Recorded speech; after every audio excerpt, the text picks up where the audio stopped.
1998 का साल रहा होगा। मौजूदा दिल्ली के मुख्यमंत्री अरविंद केजरीवाल ने परिवर्तन नाम के एनजीओ की शुरुआत की थी। गरीबों के उत्थान और भ्रष्टाचार से लड़ने के लिए केजरीवाल ने ये एनजीओ बनाया था।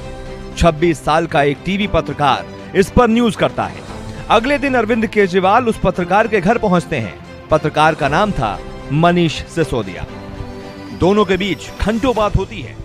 इस घटना के 7 साल बाद मनीष सिसोदिया पत्रकारिता छोड़कर एक्टिविज्म का रास्ता अपनाते हैं और उनके साथी थे अरविंद केजरीवाल। यहीं से शुरू होती है दोनों की दोस्ती, समझ और तालमेल ऐसा कि दोनों आज भी साथ हैं।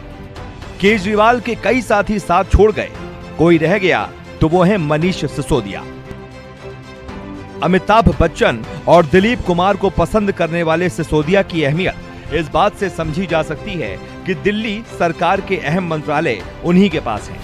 कहने को तो वो उप मुख्यमंत्री हैं, लेकिन पोर्टफोलियो ऐसा है कि कोई भी कह दे दिल्ली सरकार का आधा काम तो सिसोदिया ही निपटाते हैं। Education, higher education, technical education, finance, planning, excise, GST, vigilance, tourism, land building, art culture और लैंग्वेज, ये सारे विभाग सिसोदिया ही संभालते हैं। ये प्रोफाइल देखकर तो ये भी कहा जाता है कि सिसोदिया ही सरकार संभालते हैं। दिल्ली के सियासी गलियारों में तो यहाँ तक कहा जाता है कि अरविंद केजरीवाल कोई भी नीतिगत फैसला नहीं लेते। यहाँ तक कि अफसर पहले मनीष सिसोदिया को ब्रीफिंग देते हैं, इसके बाद ही मुख्यमंत्री के पास किसी भी कामकाज का ब्यौरा जाता है। दिल्ली के जिस एजुकेशन सिस्टम की तारीफ पूरी दुनिया कर रही है, उसके पीछे मनीष सिसोदिया का ही दिमाग है।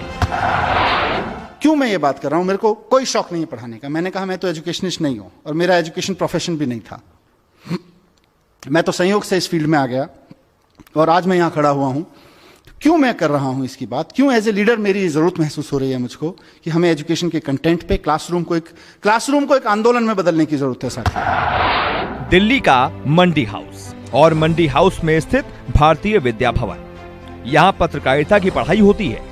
1993 में सिसोदिया ने यहाँ से जनसंचार में डिप्लोमा किया था। 1996 में उन्होंने ऑल इंडिया रेडियो के लिए 0 आवर प्रोग्राम होस्ट किया था। 1997 से 2005 तक एक टीवी चैनल में प्रोड्यूसर के तौर पर काम किया। कबीर नाम की खुद की एनजीओ बनाई और फिर जुड़ गए अरविंद केजरीवाल के परिवर्तन के साथ। पत्रकारिता से एक्टिविज्म में आए मनीष सिसोदिया उन 9 लोगों में भी शामिल थे जिन्हें अरुणा रॉय ने सूचना का अधिकार अधिनियम का मसौदा तैयार करने के लिए चुना था। 2006 में सिसोदिया ने केजरीवाल और अभिनंदन सेखरी के साथ मिलकर पब्लिक कॉज रिसर्च फाउंडेशन की स्थापना की।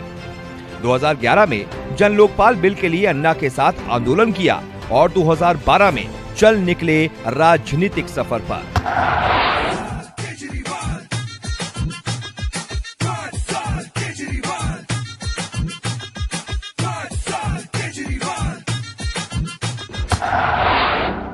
नब्बे के दशक में AIR पर मनीष सिसोदिया की आवाज सुनाई देती थी।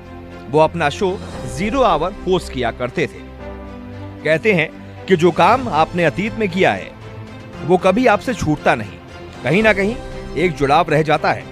वो हुनर हमेशा के लिए आपके अंदर रह जाता है। मनीष सिसोदिया अपने अतीत का इस्तेमाल आज भी करते हैं जब वो दिल्ली के FM चैनल्स पर कहते हैं, नमस्कार, मैं दिल्ली का उप मुख्यमंत्री मनीष सिसोदिया बोल रहा हूं।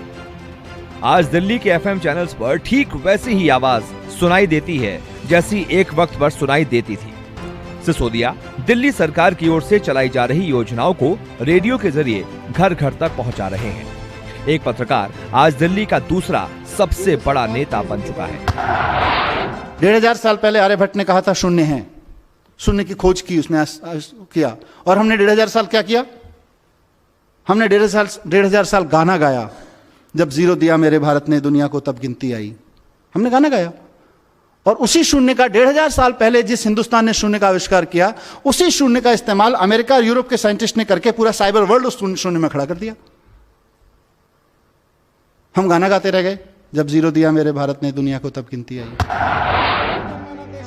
सदन में बीजेपी को जवाब देना हो या सरकार का बचाव करना हो, फ्रंट पर हमेशा सिसोदिया ही रहते हैं। सही मायनों में वो केजरीवाल के सारथी हैं। महाभारत में लड़ाई अर्जुन ने लड़ी थी, लेकिन कृष्ण की भूमिका क्या थी ये बताने की जरूरत नहीं है। मनीष सिसोदिया केजरीवाल के लिए उसी कृष्ण की भूमिका निभा रहे हैं। आप देशभक्ति की बात तो करते हो, जिस रास्ते पे आप चल रहे हो उस रास्ते पे चलते हुए आप देशभक्ति की बात तो करते हो, लेकिन पूरे देश की राजधानी को पिछले 15 साल में आपको चलाने का मौका मिला है, एमसीडी की सत्ता। आप बात तो देशभक्ति की करते हो, लेकिन व्यवस्था कूड़ा चलाते हो। हम आपके रास्ते पे नहीं चलना चाहते। पिछले 15 साल में दिल्ली में